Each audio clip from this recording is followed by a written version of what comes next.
What's going on, guys? Boss6 here, back to your video, and today I'm here for my first album collection update of 2024, and I have quite a few albums for you guys, and yeah, it's been a little bit since my last collection update, but I kind of wanted to save up and actually go through the albums I did actually buy, and it wasn't just like a short stack, so I got a pretty good size stack here. And some of these albums I actually am doing rankings of bands I'm going to be doing this year, so I won't spoil too much on some of them, but I do want to give my thoughts on quite a few of these albums here. So yeah, without further ado, let's get into these.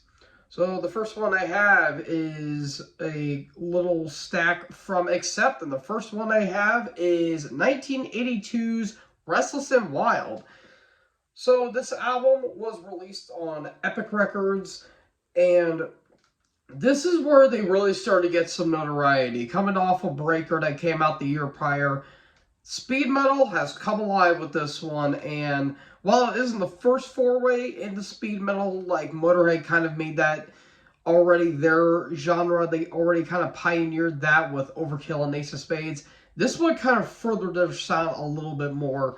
And in terms of Accept albums, this is one of the best. And don't be shocked if I have this somewhere in the top 5 in my Accept ranking, because opening Fast as a Shark, the title track, Ahead the Pack, Shake Your Heads, Neon Nights, Get Ready, Demon's Night, Flash Rocket Man, the epic Princess of the Dawn's really good. The only track that doesn't do anything for me is Don't Go Stealing My Soul Away, but even that has its moments, and it's kind of sticks out a little bit like a sore thumb. And if the song was taken off the album, I wouldn't really cry about it. But this is still a fantastic album, absolutely amazing stuff in terms of 80s metal. And then we have 1985's Metal Heart. So coming off of Balls to the Wall, which really put them on the map in terms of commerciality, this one kind of pushed their sound a little bit more. And if I was going by comparisons, I would heavily compare this to Judas Priest Defenders of the Faith in terms of it's epic, it's got more of that commercial sound in mind, but it still keeps it heavy. And absolutely top-notch songwriting right here, like the title track, Midnight Mover, Up to the Limit, Wrong is Right, Too High to Get It Right, Dogs on Leads, Teach Us to Survive, Bound to Fail, Living for the Night. Absolutely great stuff all around. And in my opinion, the last great Accept album before it kind of tapered off a little bit towards the tail end of the 80s and into the 90s. And the last great album with Udo Dirkschneider, because I have their comeback album, 2010's Blood of the Nations. So Udo is no longer in the band. Enter Mark Tornillo, formerly of TT Quick, who really does sound a lot like Udo in a lot of people's minds, myself included. What can I say about one of the best, arguably the best comeback album of all time? And literally, it's like they never left. And you could tell this band was having so much fun with the songwriting in mind, because Beat the Bastards, Teutonic Terror, The Abyss, title track, Shades of Death, Locked and Loaded, Kill the Pain, Rolling Thunder, Pandemic, New World Coming, No Shelter, Bucket Full of Hate. You know, it's a bit long for my liking, but absolutely amazing stuff. The riffs are amazing. Production is flawless. Guitars are absolutely amazing. The drums sound awesome. It's just a killer stuff all around. Absolutely recommended for all the albums I just had. So yeah, be aware of my Accept ranking. Highly recommend this one. Alright, the next two I have is from Anthrax. And the first one I have is 1985's Spreading the Disease. Whoops, I accidentally forgot the name of it. So we've entered the Joey Belladonna era of Anthrax, and he would stay here for a couple albums. What can I say about one of the best thrash albums of the 80s? Absolutely phenomenal stuff. Production done by the late great Johnny Zazula of Megaforce Records. This was actually, I want to say it was released on Island Recordings. And again, production, you can really tell I had that Metallica production in mind. It got a little more grittier. I really love the guitar tone, especially with Scott Ian's leads on this. absolutely amazing. AIR, Lone Justice, Madhouse, SSC, Standard Fall, Aftershock, Armed and Dangerous, Medusa, Gung Ho, just top to bottom, killer, killer, killer thrash with this album right here. And yeah, absolutely amazing stuff. Highly recommend this one, and don't be shocked this is right high when I do Anthrax in the hopefully not too long future. And then we have 2016's For All Kings, the latest studio offering. So this is the second album to feature the return of Joey Belladonna after 2011's Worship Music. And this one, I would love to fully say, is highly ambitious. And this one's actually kind of a unique album cover because this is actually the slip of the album cover. Oop, look at that. But I actually really do love the actual album cover for this. And this is some killer stuff right here. Absolutely great stuff. Like the first half, I think is really damn good, and then that second half, whoo, man, oh man, listening to it on the way to a record store blew my balls off for all that is worth. But Impaled into You Gotta Believe is really good. Monster at the End, the title track, Suzerain, Evil Twin, Blood Eagle Wings. The Ven Avenge, Zero Tolerance, great stuff all around. Absolutely amazing stuff. And the guitar tone got a little heavier, especially towards the second half. I felt like Scotty had kind of down tuned a little bit, especially on Suzerain, but great stuff all around. Absolutely amazing album right here. And yeah, this is phenomenal stuff, and you'll see where I rank this when I do Anthrax. So great stuff all around. Highly recommended. Celtic Frost, Vanity Nemesis. This is the fourth, or technically the third studio. No, it's actually the fourth studio album if you don't include the Morbid Tales EP. So this is actually the fourth studio album from this. Kind of hard to describe them per se, but this Swedish extreme metal act. I'll just go with that just to narrow it down essentially. But they were more pioneer than the black metal. Then they kind of went thrash. They went avant-garde. Then they went hair metal for some damn reason. But with this one, they went more traditional heavy metal, more thrash metal for my liking with the songwriting. Like, I feel like this is what Cold Lake should have been. Instead of going to LA and becoming more glam metal, they went more heavy, but also catching that melody without sacrificing that crunchiness in toe. And this is a pretty damn good offering, I will say. And in terms of the entire Celtic Frost discography, I think this might be their most underrated output because you got phenomenal songs like The Heart Beneath, Wine on My Hand, Third from the Sun, Wings of Solitude, The Name of My Bride, The Restless Seas, A Kiss or a Whisper. The tracks Vanity and Nemesis are really good. Phallic Tantrum, that's a really damn good track. The only track that doesn't do anything for me is This Island Earth, but even that has its moments. Like, it is more groove-oriented and more groove-laden, but I do like how it is very heavy, and it does capture that more thrashy style in mind. So, really, really, really damn good stuff. Highly, highly, highly recommend that album. Electric Wizard, Bloody Wizard. This is the 9th studio album from this stoner doom metal act from Dorset. And again, I haven't fully gotten into stoner doom metal, but I could honestly say it is totally reminiscent of Sabbath Bloody Sabbath because, I mean, Bloody Wizard, Sabbath Bloody Sabbath, a little bit of similarities there, just a little bit, but what do I know? And I actually do like the album cover. Actually looks pretty nice, not gonna lie, but yeah, this was on Spinefarm Records, and this is actually their latest studio offering. This came out in 2017. And again, I'm willing to check this out because, again, I'm willing to get into stoner doom metal. But yeah, this looks pretty solid on paper, but I'll have to listen to it in my free time and give you my thoughts on it. But yeah, here you go. Wizard Blade Wizard by Electric Wizard. Alrighty, I have a collaboration. Full of Hell and Primitive Man with Suffocating Hallucination. This is the collaboration that came out in last year on November 3rd. And this is a combination of Full of Hell and Primitive Man, where I think Primitive Man is more noisy death doom, where Full of Hell is more grindcore.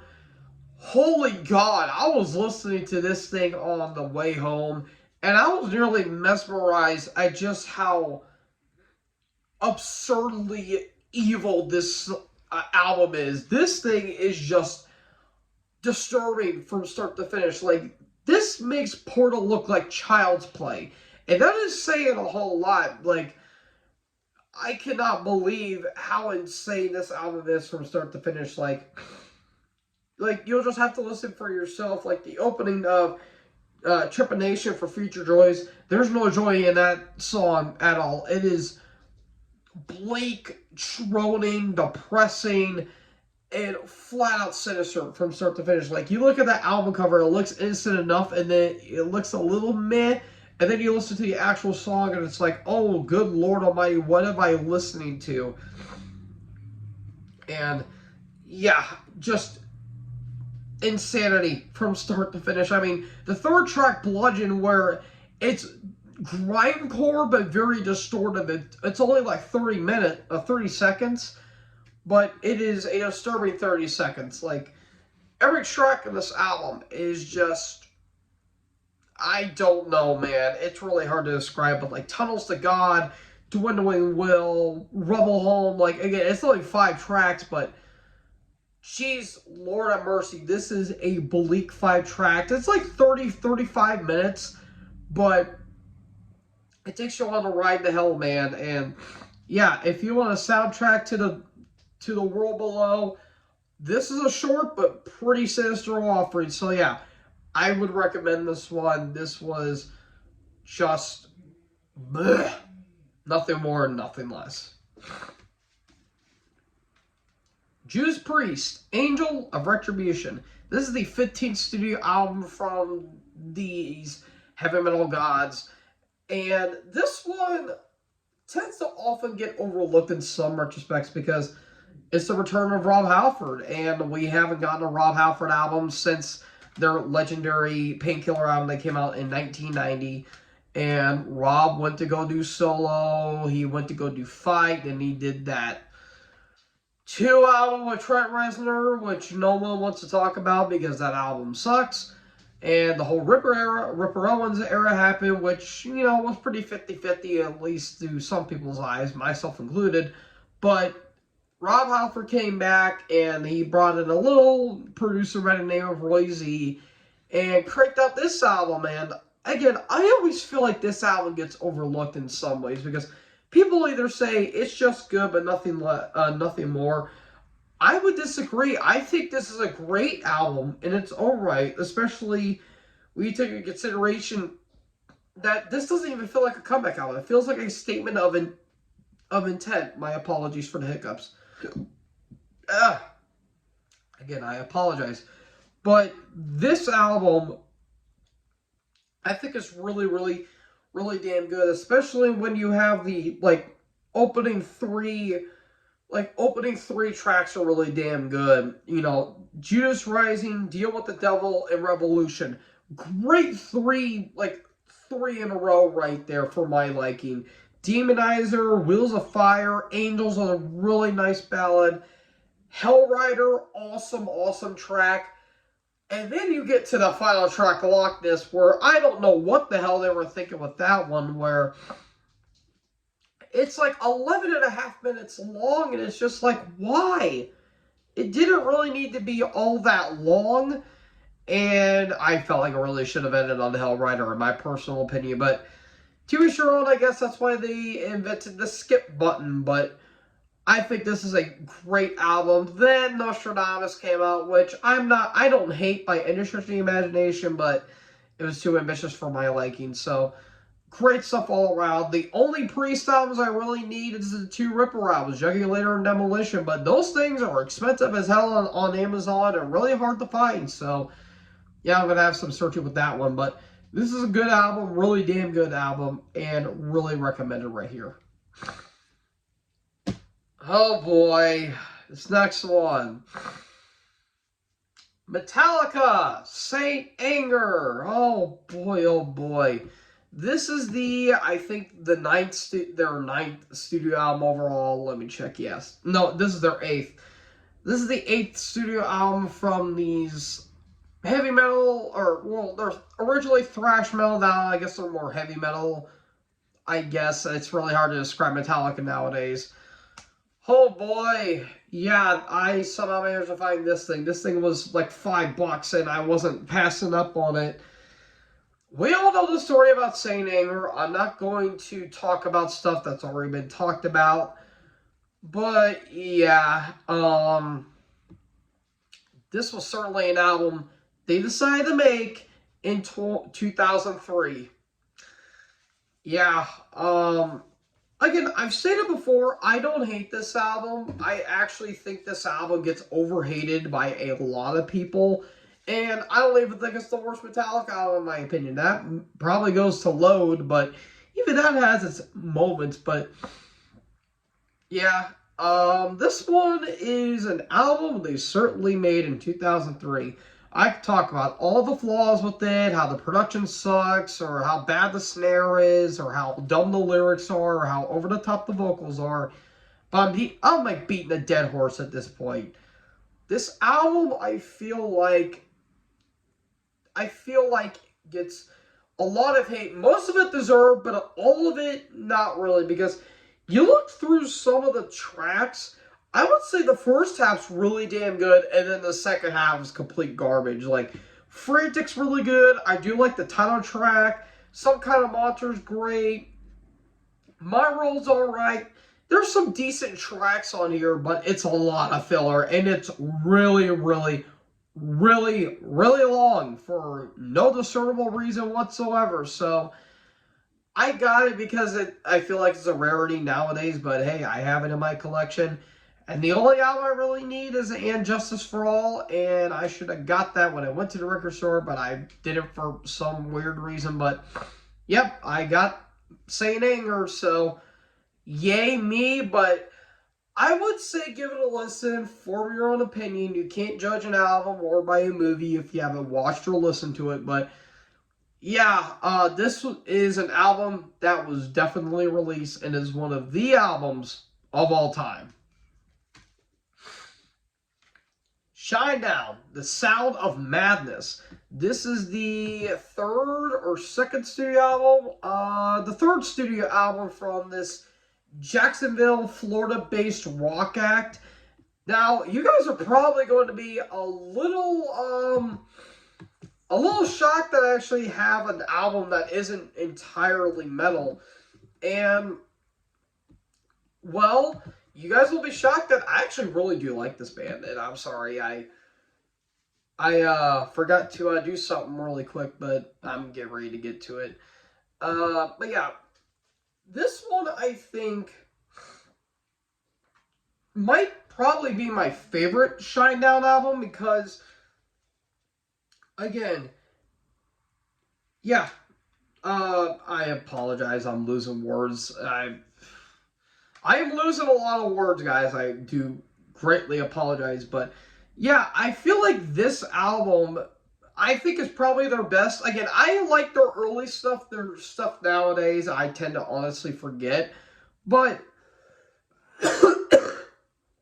but I really do like this album. And I really do like this band. Like, out of all the alternative rock acts, I feel like this one may be the best album that came out of the 2000s. Because you have some really damn good songs like Devour, which became the theme song for WWE's Night of Champions 2008, which I think is really damn good. Sound of Madness, Second Chance, Cry for Help, probably one of my favorite Shinedown songs. The Crow and the Barfly, What a Shame, Breaking Inside, Call Me. Really damn good stuff. Like, You could call it butt rock if you want, even though I don't really think they're butt rock. I do think they have their more metallic moments, but it's more rock. And Brett Smith, I think, is a really damn good vocalist. So, yeah, absolutely amazing, amazing stuff right here. Probably one of my favorite in terms of the alternative rock. I wouldn't even think it's alternative per se, but they do have their alternative moments. But yeah, really damn good stuff. Really, really, really good right here. Yeah, I recommend this. Sleep, Dope Smoker. This is the, I guess you want to be technical, and the third album. So, okay, here's the whole story with this album. It's basically two different versions.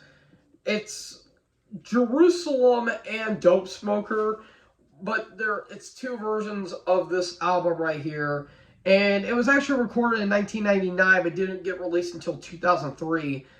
And I've heard a lot of different opinions on this album in particular because, well, there's two tracks.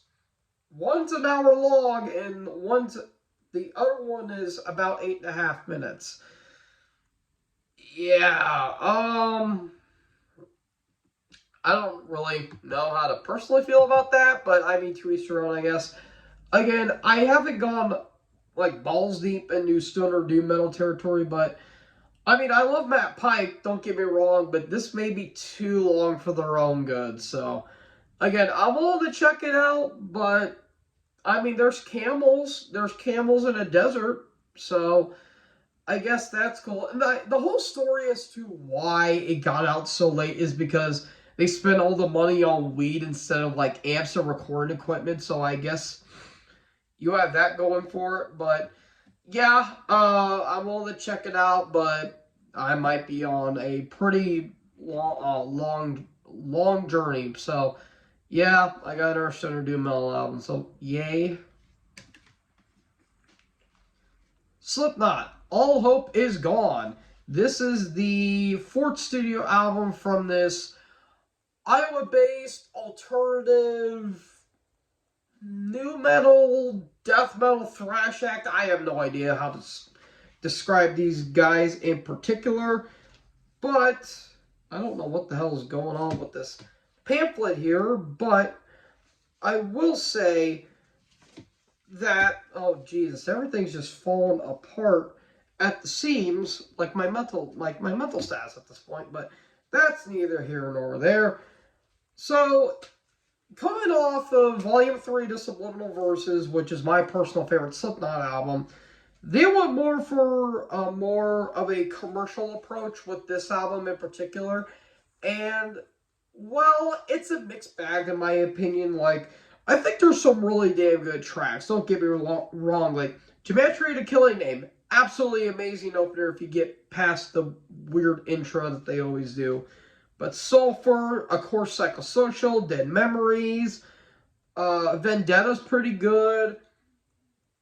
Where Lies Continue, of course, Snuff, and the title track especially, damn good stuff. And hell, even the bonus track of... Sorry. Ah, damn it, man. Freaking congested, and it sucks, but... The track Child of Burning Time, really damn good. And the hell, even Till We Die, which I think is a really damn good track. But you have some filler tracks like Butcher's Hook and This Cold Black, and especially Gehenna, which may be my least favorite Slipknot song that they've ever done. I just don't like that song in particular. It goes nowhere, and it just is very boring. It's a very boring track, and Slipknot's never typically boring. They always kind of do different things, but the riff just sounds very flat, and it just has no energy to it.